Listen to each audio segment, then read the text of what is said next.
नमस्कार, स्वाभिमानी न्यूज चॅनलच्या बातमीपत्रात आपले स्वागत। मोहाडी उपनगरातील श्री पिंपळादेवी विद्यालयाच्या प्रांगणात राज्यस्तरीय नेटबॉल स्पर्धेचे झाले आज उद्घाटन।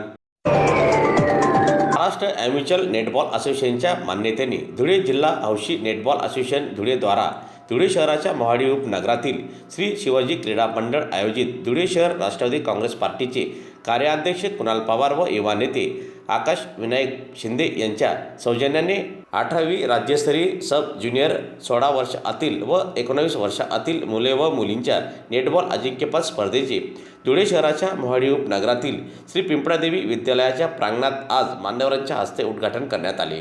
तर प्रमुख पाहुणे म्हणून माजी नगरसेवक विनायक बापूजी शिंदे होते।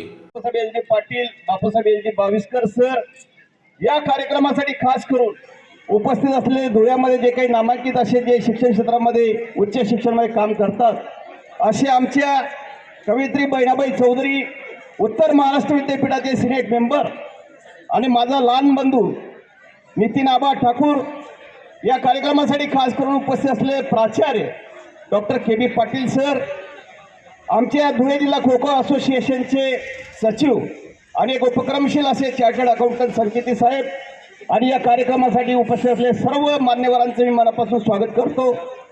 या आमच्या गावामध्ये आपण सर्वजण आलात। हा जो आमचा भाग आहे हा उपनगराचा भाग आहे आणि याला असं म्हटलं जातं की उपेक्षित गोरगरीब कष्टकऱ्यांचा असा हा भाग आणि अशा या कार्यक्षेत्रामध्ये आमची शाळा, या शाळेमध्ये बापूजींच्या आशीर्वादाने आणि आमच्या संस्थेच्या आणि सर्व संचालकांच्या मार्गदर्शनाने आणि आमच्या गावकऱ्यांच्या पाठिंब्याने आम्ही हे जे काही सुरुवात केलेली याच्यामध्ये अनेक असे आमचे खेळाडू निर्माण झाले। त्याच्यामध्ये जिल्हा स्तरावर, राज्य स्तरावर आणि राष्ट्रीय स्तरावर विशेष कामगिरी करणारी शाळा म्हणून अनेक वेळा आम्हाला 17 वर्षे सतत प्रोत्साहनपर अनुदान या जिल्हा क्रीडा अधिकारी कार्यालयाने युवा संचालनाच्या वतीने मिळालेले। गेल्या वर्षी 24 राष्ट्रीय खेळाडू धुळे जिल्ह्यातून निर्माण झाले, त्यातून 13 खेळाडू आमच्या पिंपळादेवी विद्यालयाचे होते। याचा मला सार तालीम आले। शिक्षणाबरोबर चांगल्या अशा खेळाची सुद्धा सर्व पुढच्या उद्याच्या भविष्यासाठी विद्यार्थ्यांना गरज आहे। कारण खेळाच्या माध्यमातून जर सांगायचं म्हटलं तर खेळ खेळणारा जो विद्यार्थी असेल, तो स्पोर्ट्समन असेल, त्याच्यामध्ये निश्चित पद्धतीने चांगलं स्पिरिट असतं। उद्याच्या भारताच्या भविष्यामध्ये तुम्ही चांगले लोकप्रतिनिधी असाल, भारताचे चांगले नागरिक असाल, एखादे अधिकारी असाल, एखादे व्यावसायिक असाल, तुमच्या जीवनामध्ये दररोज तुम्हाला कुठेतरी संघर्ष करावा लागतो। तुम्हाला कुठेतरी काहीतरी कोणाला तरी संकटाला तोंड द्यावं लागतं आणि त्याला तोंड देण्यासाठी सामर्थ्य संघर्षामध्ये असेल, संकटामध्ये असेल, तर तो जो स्पिरिट तुमच्या या विद्यार्थी दशेमध्ये तुम्ही जे खेळ खेळता याच्या माध्यमातून तुमच्यामध्ये निर्माण झालेला असतो। दुसरं एक अत्यंत महत्त्वाचा विषय स्पोर्ट्समनच्याशी विद्यार्थी आणि खेळाडूंच्या माध्यमातून मला जे पाहायला मिळतं, बघायला मिळतं की आज जी काही युवा पिढी बऱ्याच ठिकाणी भरकटलेली, व्यसनाधीनतेचे प्रमाण खूप वाढलेलं आहे, पण जे खेळाडू विद्यार्थी असतात ते मात्र व्यसनापासून निश्चित पद्धतीने दूर असतात।